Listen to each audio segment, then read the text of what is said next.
नमस्ते दोस्तों, welcome to India. एक ऐसा देश जहां हमें स्वच्छ भारत का पोस्टर लगाने के लिए पहले उस दीवार की थूक साफ करनी पड़ती है। हम वो लोग हैं जो 2 करोड़ का घर बनाते हैं पर कचरा पड़ोसी के गेट के सामने फेंकने में पीएचडी की हुई है। हमारी सिविक सेंस पता है कब जागती है? जब दुबई या सिंगापुर के एयरपोर्ट पे उतरते हैं। वहां हम बिल्कुल शरीफ बच्चे बन जाते हैं, पर इंडिया वापस आते ही अरे भाई, ये तो अपना देश है, कहीं भी थूको। ट्रैफिक रूल वो तो सिर्फ सजेशन है ना। डाटा देखोगे तो तुम्हारा दिमाग घूम जाएगा। 2025 में सिर्फ ट्रैफिक फाइन से गवर्नमेंट ने हजारों करोड़ छापे हैं। एक रिपोर्ट के हिसाब से इंडिया में हर साल 1.5 लाख से ज़्यादा लोग रोड एक्सीडेंट में मरते हैं। और रीज़न वही, wrong side driving, no helmet.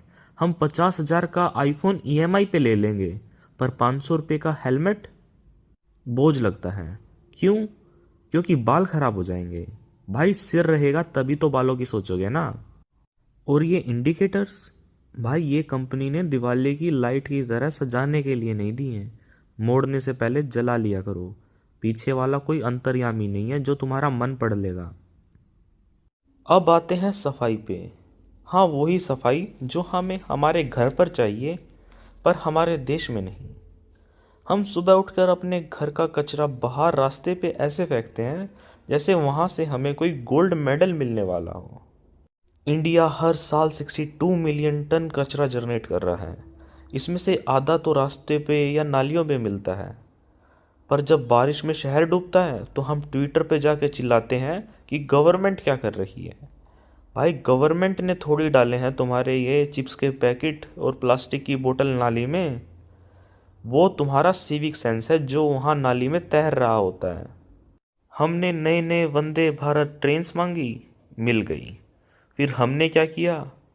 Headphones चुरा लिए, विंडो तोड़ दी, सीट पे नाम लिख दिया, पिंकी वेड्स पप्पू। ये जो माइंडसेट है ना, सरकारी है तो मेरा है, यही हमें ले डूब रहा है। हम फ़ौरन जाके बहुत फ़ोटो खिंचवाते हैं कि उनकी स्ट्रीट्स इतनी क्लीन हैं, उनकी नालियों में मछली तैर रही है, पर हम खुद के देश को डस्टबिन बनाने में ज़रा भी नहीं सोचते।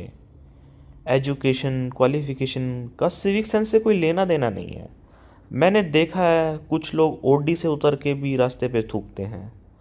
शर्म तब आनी चाहिए हमें जब हमें बताना पड़े कि डस्टबिन किसके लिए होता है। देखो यार, गुस्सा होना है तो हो जाओ, पर सच यही है। देश डिजिटल होने से पहले हमें सिविलाइज्ड होना पड़ेगा। अगली बार जब रास्ते पे कचरा फेंकने का मन करे तो बस इतना सोचना, क्या तुम अपने बेडरूम को भी वैसा ही रखोगे? सिंपल है, अगर तुम बदलोगे तभी इंडिया बदलेगा, वरना हम डेवलपिंग नेशन का टैग लेके ही ऊपर चले जाएंगे।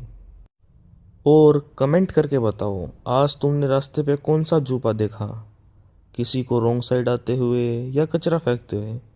टैग करो उसे, या जस्ट उसके बारे में 2 लाइन लिख दो।